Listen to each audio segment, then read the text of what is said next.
Assalamualaikum Warahmatullahi Wabarakatuh. Hello everybody. We are from fourth group. We would like to present about making telephone calls, and we are consist of Frilyana Faradila, me, and then Luthfiah Khairatun Nisaatul and the last is Nabilla Khurmatus.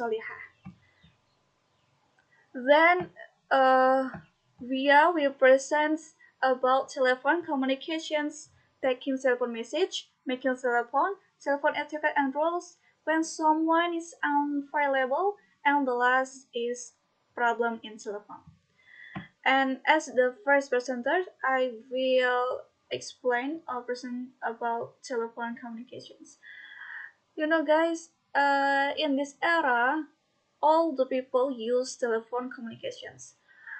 So, telephone communication is the most important form of communication within the company. Telephone communication is useful for communications in internet and external meeting or any else, and telephone use has enormous advantages. Like interlocutor don't see each other, and this might work for solving strictly and unfavorable situations. And then, taking telephone message. When we are work in the company in the business sector, there are some rules that we should aware when we taking telephone message. One of things that we should aware is we should gather the informations as much as possible, like the full name of the person calling, export the correct spelling, and then the company, the color is form, the phone number at time available for call back, and the last is the purpose of the call. When you are taking a message, we should avoid a message, I will have him call you back when he returns. It will be better to say, I will make sure he get your message when he returns. Bear the following point, we should aware about the rules.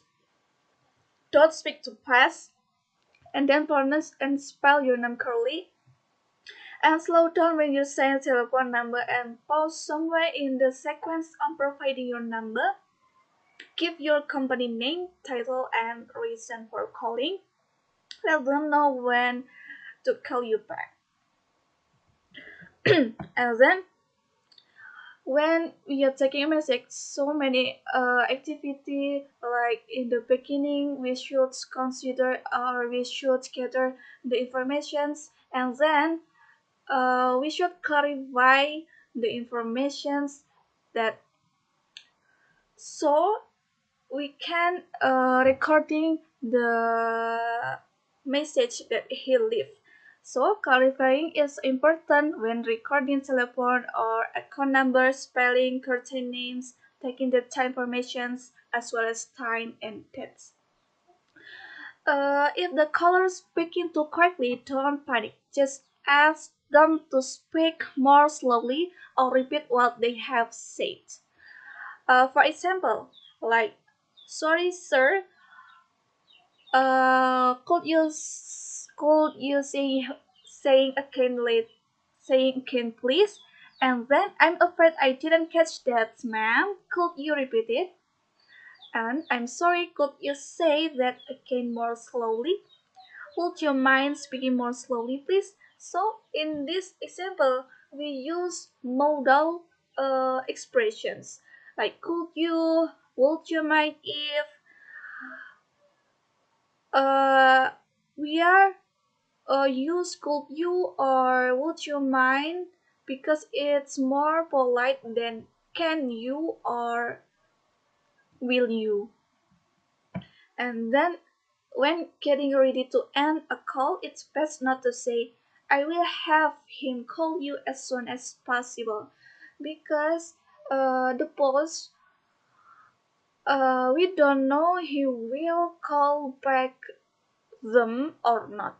So it's not a good idea because you might not have a chance to tell him, or he might not want to call this person back. Perhaps he has a more important client waiting, say something like this. I will make sure he gets the message, sir, and I will pass your message on her as soon as I see her, and I'll see that she gets the message as soon as she's back in the office. So, in the end of the telephoning, we can say goodbye, or you can be more specific, like have a great afternoon, sir or ma'am, and I hope the conference goes well, and have a nice weekend, and have a nice day. And we are continue to the example of the taking of telephone message. The example of taking message, like receiver, good morning, Arthur Johnson Limited. This is John speaking. What can I do for you? So in the first, we are taking a telephone message. We should greeting the client, like good morning or good afternoon, like that. The caller say hello. Could I speak to Jeff Khan, please?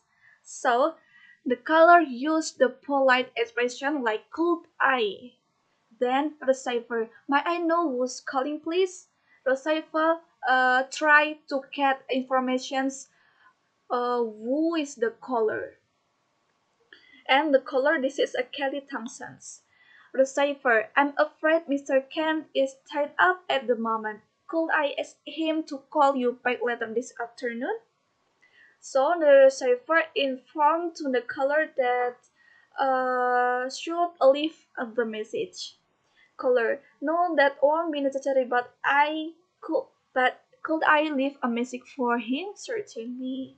Then caller, could you tell him that I have emailed him quotations for the English course and attach a proposed outline of the course? Could you ask him to email me if he has any queries?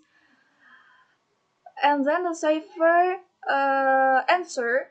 So you have emailed Miss Khan a quotation for the English course and attach a proposed outline of the course. He can email you if he has any questions. So the cipher just want to try clarifying the information that have he recorded. And caller said, yes, that's right. And it is the example of taking a message, and it's enough for me. And the second presenters, the time is yours. Assalamualaikum warahmatullahi wabarakatuh. My name is Luthfiah Khairatun, and here I will continue the presentation from Frilyana Faradila, part C, about making a telephone.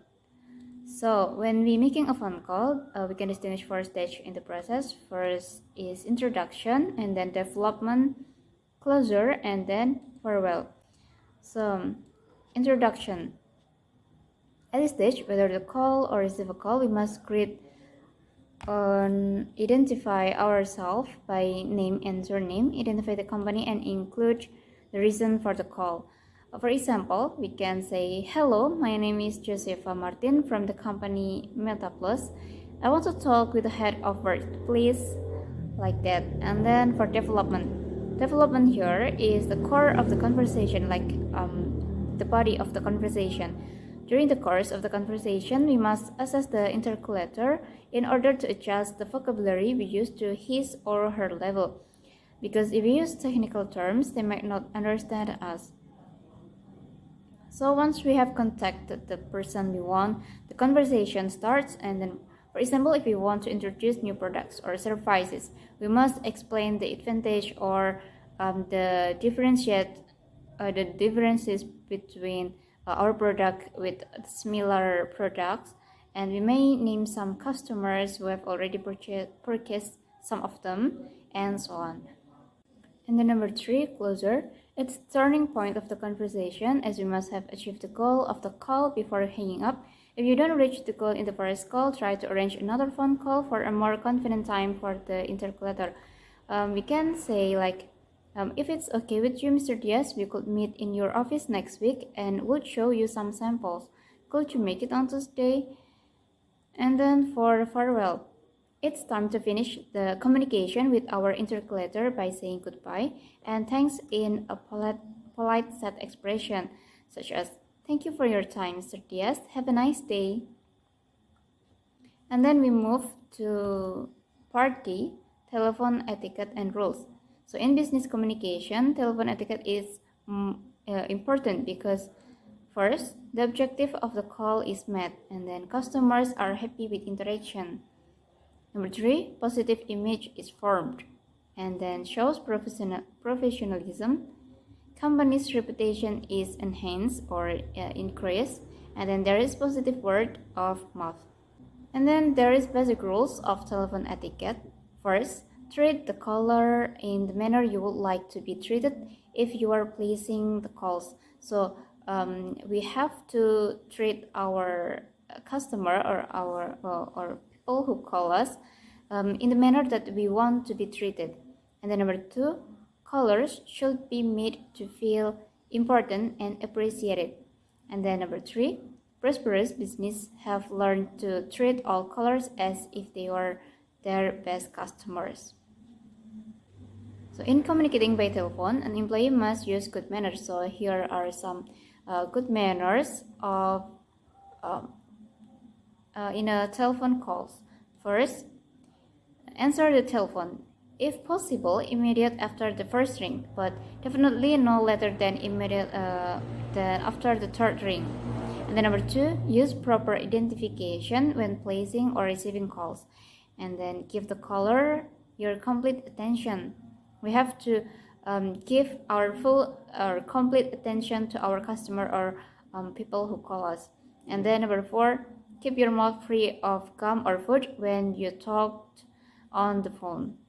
Number 5, speak clearly and in a positive tone of voice to avoid any sense of interruption by the caller. And then number 6, screen calls tactfully and be helpful and follow through.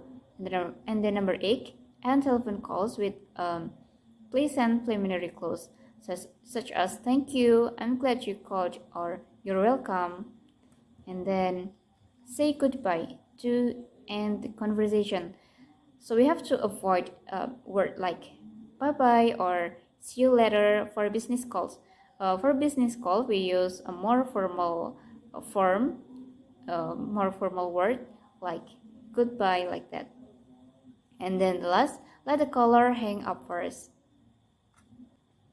Okay, here are some table about rules for making a call, and then for the other is rules for answering a call. So for rules for making a call, there is 2 types: those associated with nonverbal communication and those concerning verbal communication. So for rules relating to aspect of nonverbal communication, first is when greeting, you will use a voice tone transmitting strength and confidence, so we have to avoid hesitation. And then we must vary the tone throughout the conversation. There is no need to exaggerate it, but using a monotone tone bothers the interlocutor as it shows a lack of enthusiasm or boredom. And then the next, rules relating to aspect of verbal communication. So in verbal communication, the first rule is greet the interlocutor and identify ourselves with our name and surname and the name of the company we work for. So for example, we can say, "Good morning, I'm S.Pd.I." It's like identify ourselves from the company Complete Consulting. Here we explain the name of the company we work for, and then we say, "May I speak with Mr. Johannes, please?" So if we are not calling for professional reasons, we can simply say it's personal. And then number 2, never use family names or nicknames. If we ask for a specific person, the right thing is to use Mr. or Mrs. before the name. So we don't have we can't we cannot use family names or nicknames. And then if the person you want to talk to is not available at this time, we may ask what time is best to reach him or her, and then ask whether it's good time for him or her to talk. And the other is, if you leave a message with the reason for the call, the message must be clear and concise and should reflect the reason for the call as well as our name and phone number for future contact. So if you want to leave a message with the reason for the call, we have give a detailed explanation about our message. And then if you are calling somebody back, you must state when you are called. So when we called, when were we called before, and then we want to call back over somebody, we have to explain it. And then respect the agreement. And then next, rules for answering a call. Rules relating to aspect of nonverbal communication. First, answer calls as soon as possible, the first or second ring, and then speak in a relaxed and soft tone. Number 3, voice volume must also be moderate. And then don't keep the caller and hold for long, a maximum of 30 seconds. And then if we know that it will take a long time until we assist the caller, or if the person he or she wants to talk is not available, it's best to inform the caller, ask him or her to call some other time, or give the chance of leaving the name and or message. And then let's stop what you are doing and pay attention to the call, so the call will not be interrupted by our activity. And then rules relating to aspect of verbal communication. First, answer politely and courteously. For example, Tedami Maples, good morning, or Tedami Maples, this is Maria speaking, how I can help you? Like that. And then number 2, pay attention to your diction and pronunciation. So we must take special care if we have a very strong regional accent that may prevent our interlocutor from understanding. And then be very careful with words that we don't want the interlocutor to hear. And then don't forget the rules of courtesy and always treat your interlocutor with the formal title words such as madam, ma'am, or sir. And then we must give time to say goodbye and wait for the caller to hang up before we do. So we have to let the customer or the caller to hang up first. And then if interlocutor is a foreigner, speak slowly and vocalizing but never shout. Okay, that's for my material, and the next part will be delivered by Nabilla Khurmatus.